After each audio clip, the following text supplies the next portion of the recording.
Hello, student. I hope you all are doing pretty well. So, as you know, we have started our second chapter, biological classification, and in this chapter, we have completed up to archaebacteria. So, you very well know the difference between archaebacteria and eubacteria. Archaebacteria are not actually true bacteria. Eubacteria are true bacteria. Archaebacteria are the bacteria which can live in extreme conditions, मतलब चाहे कितना भी गर्मी हो, कितना भी salty area हो या कुछ भी कंडीशन हो, तो आर्की बैक्टीरिया उन जगह पे सर्वाइव कर पाते हैं। और रीज़न क्या पढ़ा था हमने कि बैक्टीरिया जो यू बैक्टीरिया है और आर्की बैक्टीरिया है उसके बीच में क्या मेन डिफरेंस होगा, तो सेल वॉल का जो है वो मेन डिफरेंस आता है। तो चलिए अब हम जानते हैं यू बैक्टीरिया के बारे में, जिसको ट्रू बैक्टीरिया भी कहते हैं। There are thousands of different eubacteria और true bacteria। बहुत सारे अलग अलग तरह के यूबैक्टीरिया होते हैं, उनको हम ट्रू बैक्टीरिया भी कहते हैं। ठीक है, दे आर कैरेक्टराइज बाय। अब आगे ये बता रहे हैं कि यू बैक्टीरिया के मेन कैरेक्टर्स क्या होते हैं। They are characterize by presence of a rigid cell wall and if motile a flagellum. Okay, तो यू बैक्टीरिया का कैरेक्टरिस्टिक क्या है कि उसमें एक बहुत ही रिजिड सेल वॉल होती है, जो कि आपको पता है peptidoglycan polysaccharide plus amino acid से बनी होती है। और अगर बैक्टीरिया मोटाइल है, मूव कर सकता है ना। मोटाइल का मतलब होता है बेटा मूव कर पाना। अगर बैक्टीरिया मूव कर पा रहा है तो उसके पास फ्लैजिला जरूर होगा। सिंगल फॉर्म में हम सिंगुलर टर्म हम फ्लैजिलम बोलते हैं। जब हमें प्लूरल कहना हो तो हम फ्लैजिला कहते हैं। तो यू बैक्टीरिया को मेन कैरेक्टराइज किससे किया जाता है, उसकी बहुत ही रिजिड सेल वॉल, और अगर बैक्टीरिया मोटाइल होगा तो उसमें फ्लैजिलम भी जरूर होगा। ओके, द साइनोबैक्टीरिया, क्या पढ़ रहे हैं हम, द साइनोबैक्टीरिया। साइनोबैक्टीरिया को ब्लू ग्रीन एल्गी भी कहा जाता है। क्या कहा जाता है बेटा साइनोबैक्टीरिया को, ब्लू ग्रीन एल्गी। कई बार सिर्फ बी जी एंड ए लिखा गया होता है, तो समझ गए आप। साइनोबैक्टीरिया को और क्या कहते हैं, साइनोबैक्टीरिया को मैम और कहते हैं ब्लू ग्रीन एल्गी, क्योंकि हमने अभी अभी क्या सुना, हाँ तुमने सही सुना, ग्रीन होगी। कैसी होगी, ग्रीन। कोई भी ग्रीन तब होता है जब उसमें कोई क्लोरोफिल हो। कोई भी कलर जब होगा तो वो किसी पर्टिकुलर क्लोरोफिल के होने की वजह से होगा। तो साइनोबैक्टीरिया ब्लू ग्रीन एल्गी है, उसको हम कहते हैं। नाम कैसा लग रहा है कि एल्गी है। एल्गी कौन से किंगडम के अंडर आती है, एल्गी आती है प्लांटाई के अंदर। किस किंगडम के अंदर आती है बेटा एल्गी, प्लांटाई के अंदर आती है। लेकिन साइनोबैक्टीरिया जो कि ब्लू ग्रीन एल्गी है वो एल्गी नहीं है एग्जैक्टली। हम ये नहीं कहेंगे कि वो बिल्कुल एल्गी है और वो प्लांटाई के अंदर आएगा। क्यों साइनोबैक्टीरिया प्लांटाई के अंदर नहीं आता होगा, क्योंकि साइनोबैक्टीरिया का सेल वॉल बैक्टीरिया के जैसा है ना, मोनेरा के जैसा है। साइनोबैक्टीरिया में ट्रू न्यूक्लियस नहीं पाया जाता है, इसीलिए साइनोबैक्टीरिया एक मोनेरन है, एक प्रोकैरियोटिक सेल है। कई बार आपसे ये भी पूछा जा सकता है साइनोबैक्टीरिया जो है वो एक प्रोकैरियोटिक सेल है या यूकैरियोटिक सेल है। तो आई होप अब आपको बिल्कुल क्लियर है कि साइनोबैक्टीरिया मोनेरा में है तो वो जरूर एक प्रोकैरियोटिक सेल ही होगा। ठीक है, they have chlorophyll A similar to green plants and are photosynthetic autotrophs। तो हमने पढ़ा था कि बहुत सारे बैक्टीरिया जो हैं वो ऑटोट्रॉपिक होते हैं। ऑटोट्रॉपिक में वो फोटो ऑटोट्रॉपिक हो सकते हैं या फिर कीमो ऑटोट्रॉपिक हो सकते हैं। जब लाइट की प्रेजेंस में अपना ऑर्गेनिक फूड बैक्टीरिया बनाएगा तो हम उसको फोटो ऑटोट्रॉपिक बैक्टीरिया कहेंगे। ठीक है, या फोटोसिंथेटिक ऑटोट्रॉप कहेंगे। समझ गए। तो फोटोसिंथेटिक ऑटोट्रॉप का डेफिनेशन अगर पूछा जाता है तो आप क्या कहेंगे, ऐसे बैक्टीरिया, अगर बैक्टीरिया का पूछा जाता है what are photosynthetic autotrophic bacteria, तो आप कहेंगे bacteria which can prepare their food in the presence of sunlight are known as photosynthetic autotrophic bacteria. ठीक है, चलिए बताइए ब्लू ग्रीन एल्गी में कौन सा क्लोरोफिल है? Chlorophyll A blue green algae में प्रेजेंट होता है। क्या मैंने कहा कि क्लोरोफिल बी है? नहीं, chlorophyll B blue green algae में नहीं होता है। याद रखिएगा, ब्लू ग्रीन एल्गी में सिर्फ और सिर्फ क्लोरोफिल ए ही प्रेजेंट होता है। और क्लोरोफिल की प्रेजेंस जो है, जो क्लोरोफिल जो है बेटा, वो सनलाइट को एब्जॉर्ब करने का काम करता है। याद रखेंगे आप, जिसके पास भी क्लोरोफिल होता है वो अपना खाना खुद बना सकता है, क्योंकि क्लोरोफिल जो है वो सनलाइट को एब्जॉर्ब करने में हेल्प करता है, जो फर्दर आगे ऑर्गेनिक सब्सटेंसेस को बनाने में हेल्प करती है। ठीक है, सन एनर्जी को, सूरज की एनर्जी को फोटोसिंथेसिस में क्या किया जाता है? सनलाइट को केमिकल एनर्जी में चेंज किया जाता है, मतलब सोलर एनर्जी को कन्वर्ट किया जाता है केमिकल एनर्जी में। तो समझ के, साइनोबैक्टीरिया के पास क्लोरोफिल है, वो क्लोरोफिल सनलाइट को एब्जॉर्ब कर सकता है और अपना खाना फिर साइनोबैक्टीरिया बना सकता है। साइनोबैक्टीरिया कैसे होंगे? साइनोबैक्टीरिया यूनिसेल्युलर, कोलोनियल और फिलामेंटस, फ्रेश वाटर और मरीन और टेरेस्ट्रियल एल्गी। तो मैम आप तो बार बार इसको एल्गी बोल रहे हो। बेटा, एक ट्रू एल्गी होती है जो कि प्लांटिंग में आती है। साइनोबैक्टीरिया ब्लू ग्रीन एल्गी है जिसका कैरेक्टर्स थोड़े थोड़े एल्गी के जैसे हैं, लेकिन जो बैक्टीरिया है उसकी तरह उसका पूरा न्यूक्लियस है ही नहीं। मतलब जैसे बैक्टीरिया में न्यूक्लियस नहीं होता है, साइनोबैक्टीरिया में भी न्यूक्लियस नहीं होता है। ट्रू न्यूक्लियस जो है वो एब्सेंट होता है। बस क्या हुआ था, बैक्टीरिया सबसे पहले आया था इस धरती पे। जब बनने लगी थी चीजें तो बैक्टीरिया शुरू में बनने वाली चीजों में से एक था। तो धीरे धीरे टाइम के साथ क्या हुआ कि बैक्टीरिया को ही कहते हैं कि थोड़ा फंजाई में बदल गया होगा। बैक्टीरिया को ही कहते हैं कि बैक्टीरियल सेल से ही कुछ ऐसी सेल बनी होगी जिसमें क्लोरोफिल आ गया। तो साइनोबैक्टीरियल सेल वही है, उसमें क्लोरोफिल आ गया, है ना। तो साइनोबैक्टीरिया एग्जैक्टली बैक्टीरिया है, मोनेरा है, उसमें क्लोरोफिल है। ठीक है, और उसको एल्गी की तरह कैरेक्टर्स हैं, इसलिए हम उसको ब्लू ग्रीन एल्गी भी बोल देते हैं। लेकिन वो एक ट्रू एल्गी जो कि प्लांटिंग में आती है वो नहीं है, है ना। तो बताइए साइनोबैक्टीरिया यूनिसेल्युलर है या मल्टीसेल्युलर? तो बोलिए मैम, यूनिसेल्युलर है। यूनिसेल्युलर का मतलब एक सेल होगी। अब वो सेल्स जो हैं मिलके कोई कॉलोनी भी बना सकती हैं। देखिए ये बहुत सारी सेल्स जो हैं यहाँ पे अगर प्रेजेंट हैं तो ये क्या बना देंगी? कॉलोनी बना देंगी, है ना। तो ये हो गया कोलोनियल। फिलामेंटस को जो है वो मैं आगे आपको डायग्राम दिखाती हूँ। ये एक सेलर होगा और क्या क्या क्या होंगे इसमें? फिलामेंट, ऐसे मतलब एक है, ठीक है, सेल, और इसमें क्या बने हैं? फिलामेंट बने हैं। तो ये हो गया फिलामेंटस। अब blue green algae fresh water में भी पाई जा सकती है।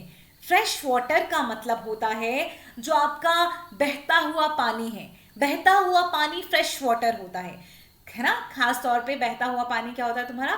फ्रेश वाटर होता है। मेरीन वाटर जो समुद्र का पानी होता है, सी वाटर होता है, वो मेरीन वाटर होता है।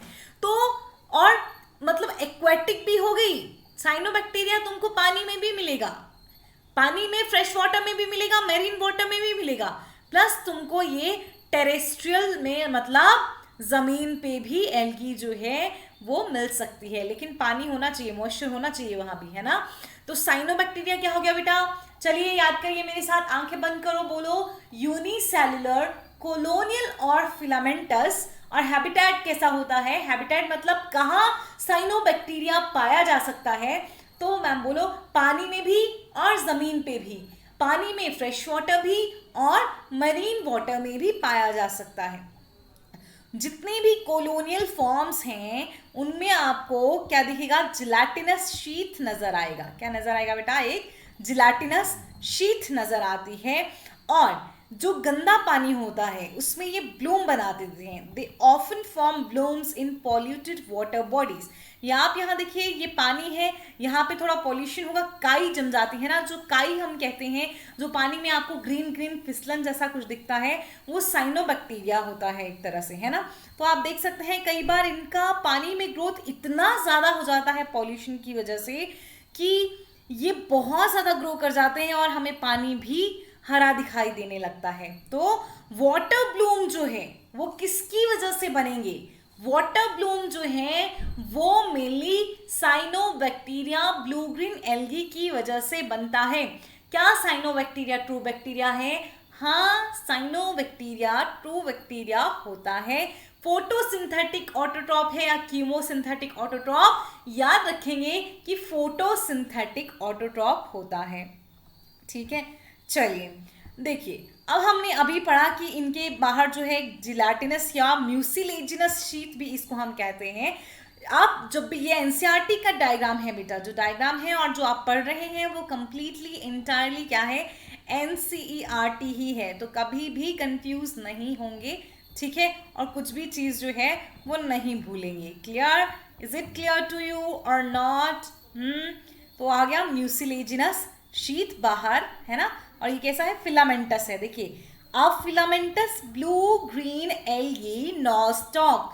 तो एनसीईआरटी के फिगर 2.2 में जो डायग्राम दिया गया है उसमें कौन सी ब्लू ग्रीन एल्गी है? नॉस्टॉक है। यहाँ पे आपको एक हेटेरोसिस्ट नजर आ रहा है। ठीक है, जो लिखा है ना यहाँ हेटेरोसिस्ट, ये हेटेरोसिस्ट नाइट्रोजन फिक्सेशन में रोल प्ले करता है। हेटेरोसिस्ट का काम क्या है? नाइट्रोजन फिक्सेशन करना। नाइट्रोजन को फिक्स करके जो है वो बहुत सारी प्रोटीन्स बना सकती है प्लांट के अंदर। मतलब प्लांट के अंदर या कोई भी एल्गी जो है वो नाइट्रोजन को फिक्स करके प्लांट्स को हेल्प कर सकती है बहुत ज़्यादा। आपको पता है जो आपके बहुत सारे प्लांट्स हैं उनके अंडर जो है वो ब्लू ग्रीन एल्गी में उनको बहुत सारे प्लांट्स को ऐसी जगह ग्रो करवाया जाता है जहाँ पे ब्लू ग्रीन एल्गी हो। इनफैक्ट ये भी छोड़ो, बहुत सारे प्लांट्स ऐसे होते हैं जिनके साथ blue green algae close association में रहती है। ठीक है, क्लोज एसोसिएशन मतलब सिम्बायोटिक रिलेशनशिप में एल्गी उनको थोड़ा बेनिफिट देती है और वो प्लांट भी एल्गी को थोड़ा बेनिफिट देते हैं। तो ऐसा रिलेशनशिप जिसमें दोनों स्पीसीज एक दूसरे को बेनिफिट करती हैं उसको सिम्बाइसिस या म्यूचुअलिज्म, मेनली म्यूचुअलिज्म कहते हैं, है ना। तो चलिए आप अब पढ़ते हैं। Some of these organisms can fix atmospheric nitrogen in specialised cells called heterocyst. याद रखेंगे, अभी अभी आपने पढ़ा साइनोबैक्टीरिया, और ये साइनोबैक्टीरिया की ही बात कर रहे हैं, है ना, कि कुछ ऑर्गेनिजम्स ऐसे होते हैं जिनके पास हेटेरोसिस्ट होता है और वो एटमॉस्फेयर में पाई जाने वाली नाइट्रोजन को फिक्स कर सकते हैं, उसको मतलब किसी और चीज में बदल सकते हैं, है ना। तो नॉस्टॉक एंड एनाबिना आपके पास दो एग्जाम्पल्स आते हैं। नॉस्टॉक एंड एनाबिना क्या आ गए बेटा? दो examples, nostoc and Anabaena. Okay, nostoc and Anabaena क्या है? मेनली साइनोबैक्टीरिया है। तो कौन से किंगडम को बिलोंग करेंगे? किंगडम मोनेरा को बिलोंग करेंगे। ठीक है, chemosynthetic autotrophic bacteria oxidise various inorganic substances such as nitrates, nitrites and ammonia and use the released energy for their ATP production. Chemosynthetic autotrophic bacteria क्या करेगा? कीमोसिंथेटिक ऑटोट्रोपिक बैक्टीरिया को solar light की जरूरत नहीं होती है, सन एनर्जी की जरूरत नहीं होती है। ये बैक्टीरिया क्या करते हैं? नाइट्रेट्स, नाइट्राइट्स, अमोनिया जैसे केमिकल्स को, जो कि इनऑर्गेनिक सब्सटेंसेस हैं, एक होते हैं organic substances, nitrates, nitrites and ammonia क्या है? इनऑर्गेनिक सब्सटेंसेस हैं। तो कीमोसिंथेटिक बैक्टीरिया इन इनऑर्गेनिक सब्सटेंसेस को लेंगे, इनका ऑक्सीडेशन करेंगे। ऑक्सीडेशन का मतलब होता है किसी भी सब्सटेंस से हाइड्रोजन को रिमूव करना या ऑक्सीजन को ऐड करना। ठीक है, किसी भी ऑक्सीडेशन का मतलब यही होता है ना, किसी भी मॉलिक्यूल से हाइड्रोजन को रिमूव करना या ऑक्सीजन को ऐड करना। समझ गए ना? याद रखिएगा, ऑक्सीडेशन के दो चीजें बताई, हाइड्रोजन को रिमूव किया तो भी ऑक्सीडेशन हुआ और ऑक्सीजन को ऐड किया तो भी ऑक्सीडेशन हुआ। दूसरा पढ़ते हैं रिडक्शन। रिडक्शन में ऑक्सीजन को रिमूव किया जाता है और हाइड्रोजन को ऐड किया जाता है। तो चाहे हाइड्रोजन को ऐड करेंगे या ऑक्सीजन को रिमूव करेंगे तो वो होगा बेटा रिडक्शन। ठीक है, तो ऑक्सीडेशन समझ गए आप। Chemosynthetic autotrophic bacteria inorganic substances को ऑक्सीडाइज करता है। जब इन इनऑर्गेनिक सब्सटेंसेस को ऑक्सीडाइज किया जाता है तब इनसे एनर्जी निकलती है एटीपी की फॉर्म में, और एनर्जी ही तो चाहिए किसी को भी सर्वाइव करने के लिए। तो बैक्टीरिया इस तरह से इनऑर्गेनिक सब्सटेंसेस को ऑक्सीडाइज करके क्या कर पाता है, अपने लिए एनर्जी बना पाता है, और ऐसे ही बैक्टीरिया को हम कीमोसिंथेटिक ऑटोट्रोपिक बैक्टीरिया कहते हैं। ठीक है, तो ये जो हमारे पास बैक्टीरिया आ गए, ठीक है, साइनोबैक्टीरिया आ गए, ये सब जो हैं they play a great role in recycling nutrients like nitrogen, phosphorus, iron and sulphur. ठीक है, रिसाइकिल का मतलब होता है कि एक जगह यूज हो रहा है, फिर दूसरी जगह जा रहा है, फिर वहां से फिर किसी दूसरी जगह जो है वो चीज यूज हो रही है, फिर तीसरी जगह जा रही है। इस तरह से मतलब 1 से 2 से 3 से 4 इस तरह से घूमती जा रही है बार बार चीज जो है ना।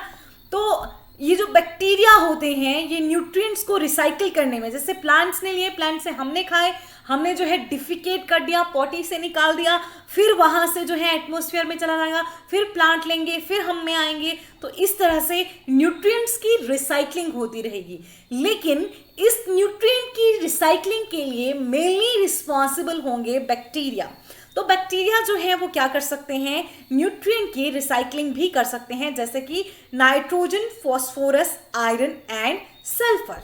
समझ गए आप। तो चलिए नेक्स्ट अब हम पढ़ते हैं heterotrophic bacteria are most abundant in nature. हमने अभी पढ़ा ऑटोट्रोपिक बैक्टीरिया, साइनोबैक्टीरिया जो हैं वो ऑटोट्रोपिक होते हैं, लेकिन ज्यादातर नेचर में जो है वो कैसे पाए जाएंगे, हेटेरोट्रोपिक बैक्टीरिया नेचर में ज्यादा पाए जाएंगे, और ऑटोट्रोपिक बैक्टीरिया जो हैं वो नेचर में कम होंगे। The majority are important decomposers. Mostly कैसे होंगे, डिकम्पोजर्स होंगे। डिकम्पोजर्स एक तरह से सेप्रोफिटिक होते हैं जो कि डेड डिकेइंग ऑर्गेनिक मैटर को खाते हैं। तो हेटेरोट्रोपिक बैक्टीरिया में भी मेनली कैसे होंगे, डिकम्पोजर्स होंगे, और जो बाकी बचे वो कैसे होंगे, पैरासाइट होंगे, है ना। Many of them have a significant impact on human affairs. तो बहुत सारे जो हेटेरोट्रोपिक बैक्टीरिया हैं वो हमारे कामों में भी हमें हेल्प करते हैं। जो थोड़े बहुत काम हमें करने होते हैं उनमें भी ये हेल्प करते हैं, और कई बार ये हमारी बॉडी को भी अफेक्ट करते हैं। तो देखिए किस तरह से जो है बैक्टीरिया हमारी हेल्प करते हैं।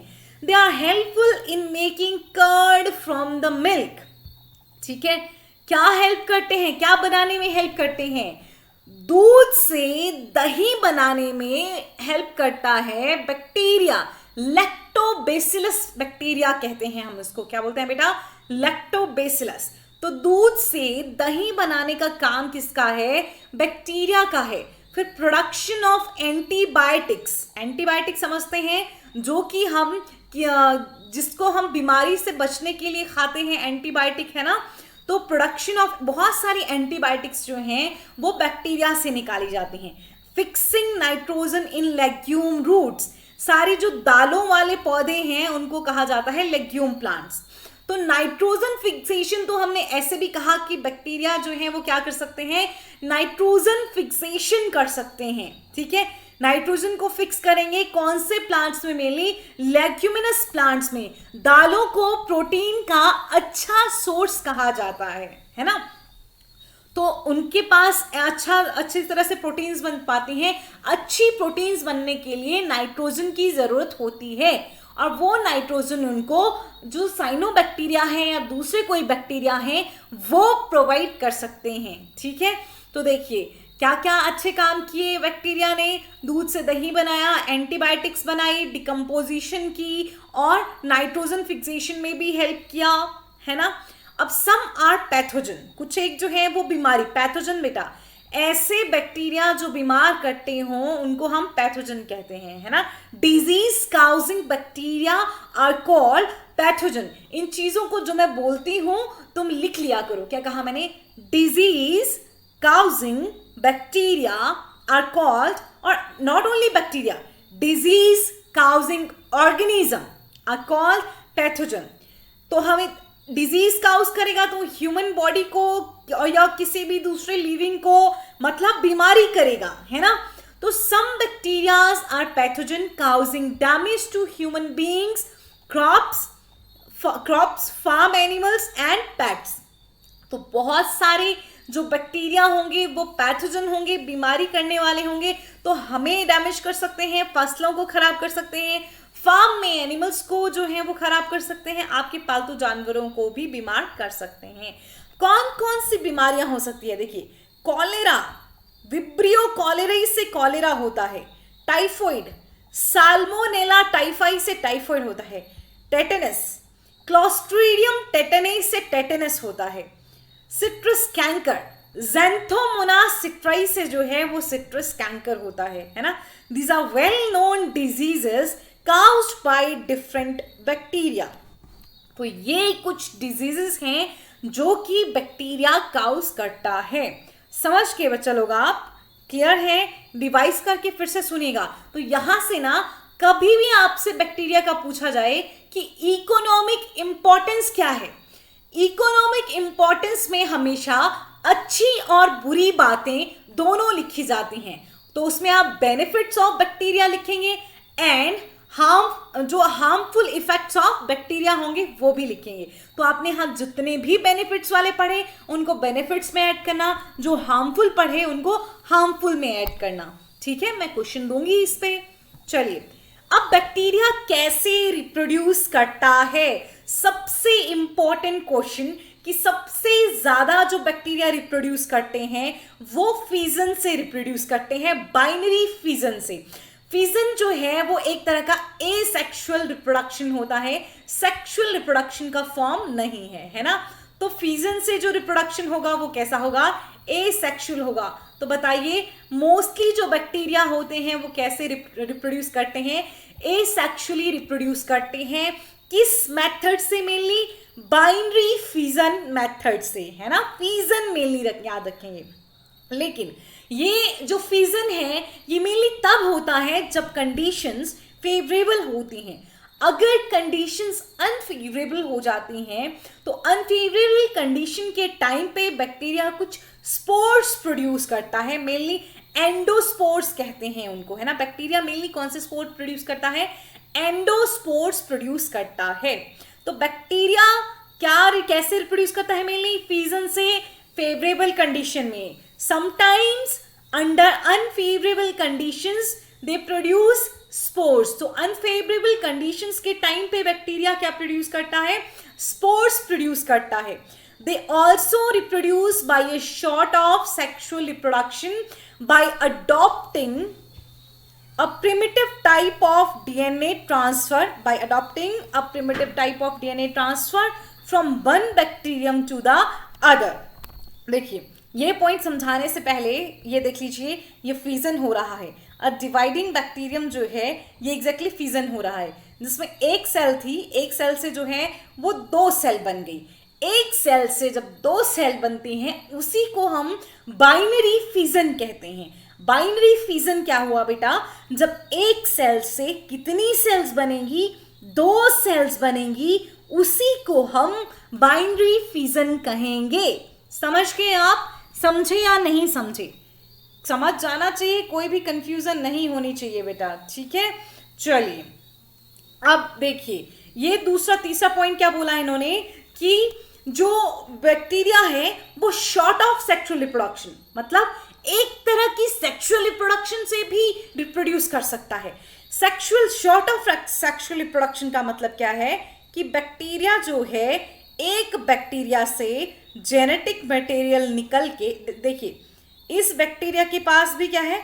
जेनेटिक मटेरियल है, ठीक। इस बैक्टीरिया के पास भी क्या है? ये जेनेटिक मटेरियल है, ठीक। तो इस बैक्टीरिया, ये यहाँ से जेनेटिक बैक्टीरिया निकल के इसमें चला जाएगा एक हिस्सा, ठीक है। इसमें चला जाएगा एक हिस्सा जो है, मुझे इरेजर चाहिए भाई, इरेजर। एक हिस्सा दूसरे में चला जाएगा, ठीक है। तो यहाँ से ये पूरा ही कट हो गया, ठीक। इसका एक हिस्सा जो है वो दूसरे में चला जाएगा, ठीक। तो फिर क्या हो जाएगा हमारे पास, एक बैक्टीरिया से क्या हो गया, मटेरियल निकल के दूसरे बैक्टीरिया में चला गया, ठीक है। एक बैक्टीरिया का मटेरियल निकल के कहाँ गया बेटा, दूसरे बैक्टीरिया में गया, ठीक है, और दूसरे बैक्टीरिया के साथ मिलके जुड़ गया, मतलब दूसरे बैक्टीरिया के साथ जुड़ गया। तो जैसे हम में होता है, मेल गैमीट आता है, फीमेल गैमीट आता है, दोनों फ्यूज हो जाते हैं, है ना। वैसे ही इसमें जब एक का जेनेटिक मटेरियल दूसरे में चला जाता है, जेनेटिक मटेरियल क्या होता है, डीएनए, एक का डीएनए जब दूसरे के डीएनए में इनकॉर्पोरेट हो जाता है तो उसको एक तरह का हम सेक्सुअल रिप्रोडक्शन कहते हैं। लेकिन फिर भी देखो क्या लिखा है, they also reproduce by a sort of sexual reproduction by adopting a primitive type of DNA transfer from one bacterium to another। primitive type का मतलब है कि बहुत एडवांस, बहुत हाई-फाई डीएनए ट्रांसफर नहीं होगा, ठीक है, बस नॉर्मल सा जो है डीएनए ट्रांसफर होगा एक बैक्टीरिया से दूसरे बैक्टीरिया में, है ना।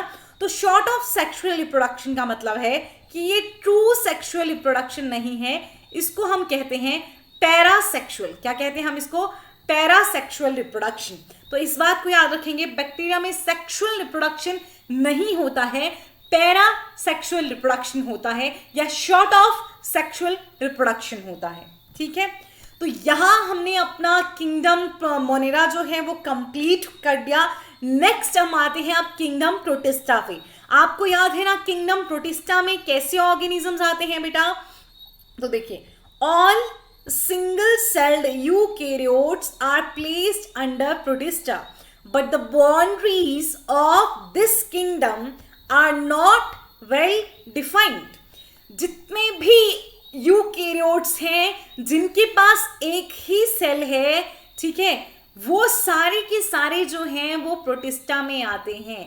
सारे यूकेरियोट्स जिनके पास एक ही सेल होता है वो आते हैं किंगडम प्रोटिस्टा में, और इसके लिए बाकी कोई भी ज्यादा बाउंड्री सेट नहीं की गई है। बस एक ही मेन बात कही गई किंगडम प्रोटिस्टा के लिए कि इसमें सारे के सारे यूकेरियोटिक सिंगल सेल्ड ऑर्गेनिजम्स को डाल दीजिए, बाकी कोई बाउंड्रीज हम इसके लिए नहीं रखेंगे, ठीक है।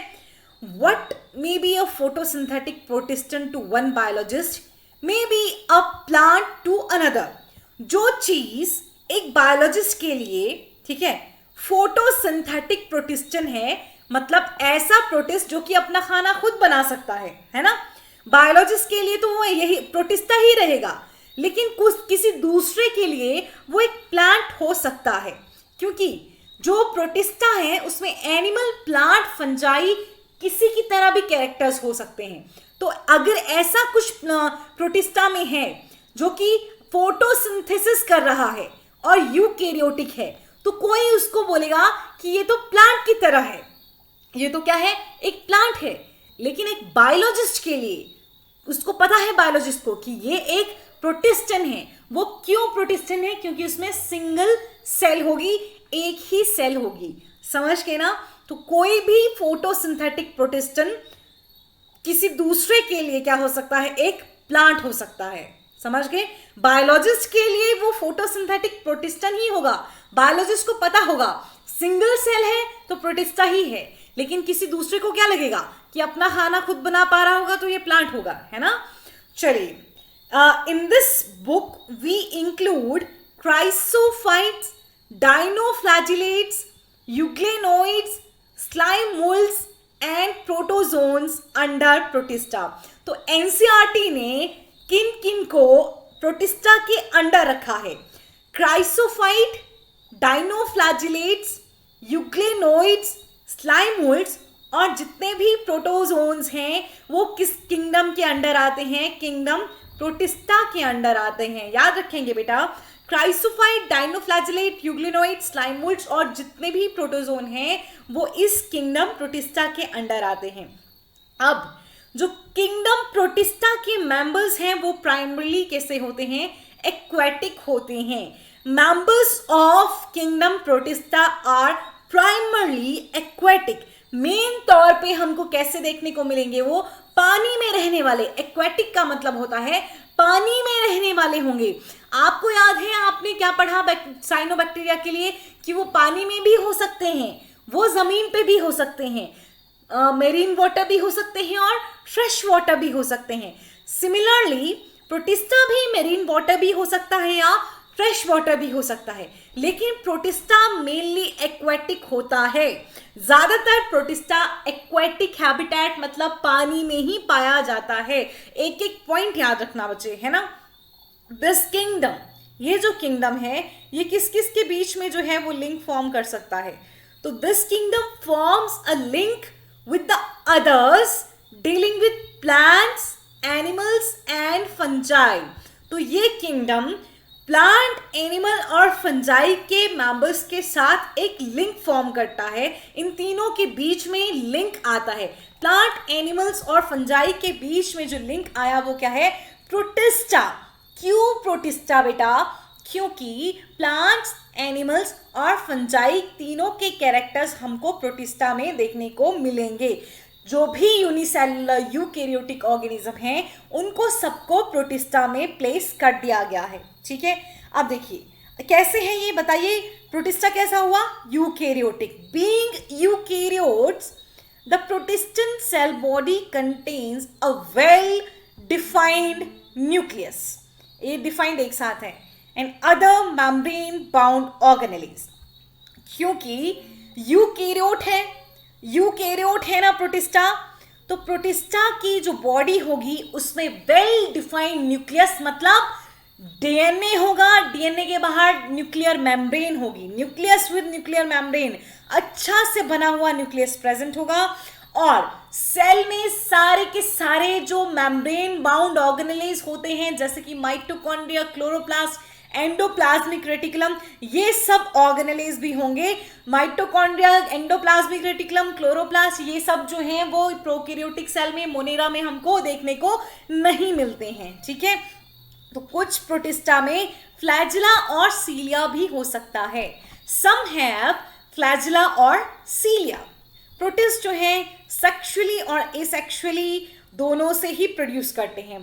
Protist reproduce asexually and sexually by the process involving cell fusion and zygote formation। ठीक है, asexually तो रिप्रोड्यूस करेंगे ही करेंगे बाइनरी फ्यूजन से या किसी और मेथड से, और सेक्सुअली भी क्या होगा, एक सेल जो है दूसरी एक सेल, ये एक सेल हुई, ये कोई दूसरी सेल हुई, ये दोनों सेल जो हैं ये कंप्लीटली फ्यूज हो जाएंगी। जब ये कंप्लीटली फ्यूज हो जाएंगी तो बोला हमने सेल फ्यूजन, और सेल फ्यूजन के बाद जो है हमें क्या मिलेगा, जाइगोट देखने को मिलेगा। ठीक है, अगर इसमें एक क्रोमोसोम है, इसमें भी एक क्रोमोसोम है, तो इसमें कितने हो जाएंगे, 2 क्रोमोसोम हो जाएंगे। ठीक, समझ गए या नहीं समझ गए।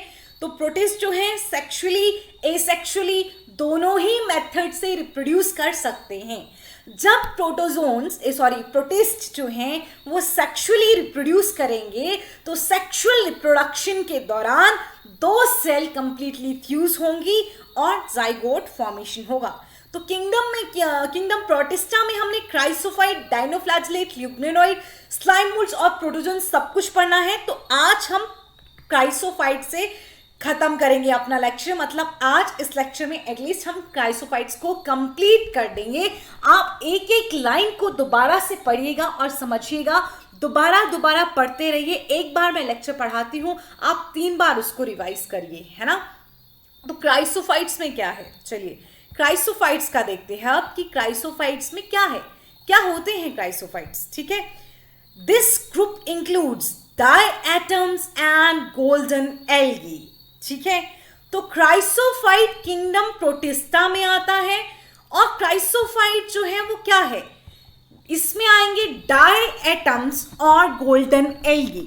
क्या आएंगे, गोल्डन एल्गी आएंगे। तो गोल्डन एल्गी जो है किंगडम प्लांटाई में नहीं, किसमें है, किंगडम, जल्दी से बताइए, प्रोटिस्टा में है। ठीक है, diatoms and golden algae. Golden algae को डेस्मिड्स भी कहा जाता है। They are found in fresh water as well as in marine environments. Chrysophytes का मेनली हमने कहाँ पढ़ा कि वो वाटर में पाए जाते हैं, और जो क्राइसोफाइट्स नहीं, प्रोटिस्टा का ही हमने पढ़ा था ना कि मेनली वाटर में पाए जाते हैं। क्राइसोफाइट फ्रेश वाटर में भी होंगे, मरीन वाटर में भी होंगे। ठीक है, ये जो क्राइसोफाइट्स होते हैं बहुत ही छोटे छोटे माइक्रोस्कोपिक होते हैं। They are microscopic and float passively in water currents. Microscopic मतलब बहुत ही छोटे हैं, हम अपनी नेकेड आई से नहीं देख सकते हैं। और पैसिवली का मतलब है कि जिस तरफ को पानी बहेगा, ठीक है, जिस तरफ को पानी बहेगा उसी तरफ को जो है हमको प्लैंकटॉन्स भी, प्लैंकटॉन मतलब बिल्कुल छोटे छोटे माइक्रोस्कोपिक क्राइसोफाइट्स क्या हो गए, प्लैंकटॉन हो गए। छोटे छोटे प्लैंकटॉन भी हमको पानी में बहते हुए दिखाई देंगे। तो जो धारा पानी की होगी, जिस तरफ को पानी बहेगा उसी तरफ को हमको क्या बहता हुआ नजर आएगा, बताइए, प्लैंकटॉन। तो प्लैंकटॉन जो है मेनली कौन सी किंगडम में आते हैं, जल्दी बताइए। प्लैंकटॉन मेनली आपने किंगडम प्रोटिस्टा में पढ़े, लेकिन ये छोटे छोटे होते हैं, बहुत ही छोटे छोटे होते हैं, याद रखिए। और देखिए प्लैंकटॉन जो हैं वो एल्गी की तरह होते हैं। किसकी तरह होते हैं, एल्गी, क्योंकि हम क्या पढ़ रहे हैं, क्राइसोफाइट्स में गोल्डन एल्गी आती है। इसका मतलब है एल्गी जो है, प्लैंकटॉन जो है वो मेनली किसका हिस्सा है, क्राइसोफाइट्स का। और ये कैसे होंगे, most of them are photosynthetic. कैसे होंगे, फोटोसिंथेटिक होंगे। क्लोरोफिल ए और क्लोरोफिल सी इनमें हमको देखने को मिलेगा। कौन सा देखने को मिलेगा बेटा, chlorophyll A and C mainly हमको इनमें देखने को मिलता है, ठीक है। तो प्लैंकटॉन समझ गया आप, बहुत छोटे छोटे एल्गी होते हैं जो कि क्या करते हैं, पानी के साथ बह रहे होते हैं, ठीक है। प्लैंकटॉन का डेफिनेशन आप क्या लिखेंगे, these are the microscopic algae that floats passively in water currents, these are photosynthetic. ये भी लिख दीजिए, कैसे होते हैं ये, फोटोसिंथेटिक होते हैं। In diatoms, the cell wall form two thin overlapping shells which fit together as in a soap box. तो diatoms जो हैं उसका जो सेल वॉल है, diatoms में सेल वॉल जो होगा उसमें आपको दो शेल्स नजर आएंगी, ठीक है। ऐसे एक डब्बा होता है ना हमारे पास, ठीक है, किसका डब्बा होता है, साबुन का डब्बा है ना, ये इस तरह से, ठीक, ऐसे फिट होगा जैसे कि साबुन की डिबिया है। जो सेल बॉल जो है वो कैसे फिट होगी बेटा, बिल्कुल ऐसे जैसे कि साबुन की डिबिया हो। ये साबुन की डिबिया नहीं बनी है ना। तो डायटम्स में ओवरलैपिंग पतली पतली दो शेल्स होती हैं जो बिल्कुल कैसे जुड़ी होती हैं, जैसे कि सोप बॉक्स होता है, ठीक है। The walls are embedded with silica and thus the walls are indestructible. जो डायटम्स हैं उसके पास ओवरलैपिंग वॉल्स हैं, ठीक है, वॉल में, उसकी सेल वॉल में ओवरलैपिंग शेल्स हैं जो सो बॉक्स की तरह है, और उसके बाहर से सिलिका का डिपोजिशन होगा। सिलिका बहुत ही हार्ड सब्सटेंस होता है और इसीलिए जो डायटम्स की वॉल होगी वो कैसी होगी, इनडिस्ट्रक्टिबल, मतलब इसको डिस्ट्रॉय नहीं किया जा सकेगा। ऑर्गेनिज्म मर जाएगा लेकिन उसकी सेल वॉल कभी जो है वो खत्म नहीं होगी, ठीक है। thus diatoms have left behind large amount of cell wall deposits in their habitat. This accumulation over billion of years is referred to as diatomaceous earth. तो देखिए डायटम्स जो हैं वो मर जाते हैं लेकिन अपने पीछे बहुत ज़्यादा अमाउंट में अपने सेल वॉल का डिपॉजिट जो है वो छोड़ जाते हैं बिलियंस ऑफ ईयर्स तक। मतलब हम तो कितने 100 साल जीते हैं बेटा, 1 बिलियन में 1000 होता है, हजार मतलब 1000 मिलियन ले लो तुम, कितना मिलियन होता है, 1000 मिलियन होता है, ठीक। तो कई बिलियन सालों तक जो है, बहुत बिलियन सालों तक जो है ये सेल बॉल का डिपॉजिट इकट्ठा होता रहेगा और डायएटोमेशियस अर्थ की फॉर्मेशन करता है। तो डायएटोमेशियस अर्थ क्या होता है, तो आप लिखेंगे diatoms left behind large amount of cell wall deposits in their habitat which accumulate over the billions of years and form a diatomaceous earth. मतलब कि डायट एटम्स अपने पीछे, अपने जहां पे वो रहते थे वहां पे बहुत सारा सेल वॉल का डिपॉजिट छोड़ जाते हैं जो बिलियंस ऑफ ईयर्स तक इकट्ठा होता रहता है, और उसी को हम डायटोमिशियस अर्थ कहते हैं। ठीक है। Being gritty, this soil is used in polishing, filtration of oils and syrups. समझ गए क्या काम आया? बीइंग ग्रिटी मतलब चमकदार होने की वजह से जो डायट एटम जो होगा उसकी जो ये डायट सिलिका का डिपॉजिट होता है ना उस पर, ठीक, तो उसका जब हम ऐसे पाउडर्ड फॉर्म में उसको करते हैं, सॉइल की फॉर्म में उसको बनाते हैं, ठीक है, तो उसको हम पॉलिशिंग में यूज कर सकते हैं, ऑयल और बाकी के सिरप्स जो होते हैं उनकी फिल्ट्रेशन के लिए यूज कर सकते हैं। Diatoms are the chief producers in the ocean. Very important line. Diatoms जो होते हैं वो ओशंस में चीफ प्रोड्यूसर्स होते हैं। प्लैंकटन क्या है? डायटम या एल्गी है ना, गोल्डन एल्गी। तो प्लैंकटन ही जो ओशंस हैं उनमें चीफ प्रोड्यूसर्स होते हैं। डायटम्स ले लो या प्लैंकटॉन्स ले लो, ऑप्शन में जो होगा अपने हिसाब से देख लेना, दोनों होगा, बोथ करना, डायटम्स होगा मेनली डायटम्स कर देना। डायटम्स जो हैं वो चीफ प्रोड्यूसर्स होते हैं ओशियंस में, प्लैंकटन इसी के अंडर आएगा। हो गया कंप्लीट, समझ आ गया? जो लाइन नहीं समझ आइए पीछे जाइए, करिए, ठीक है, और पढ़ते रहिए।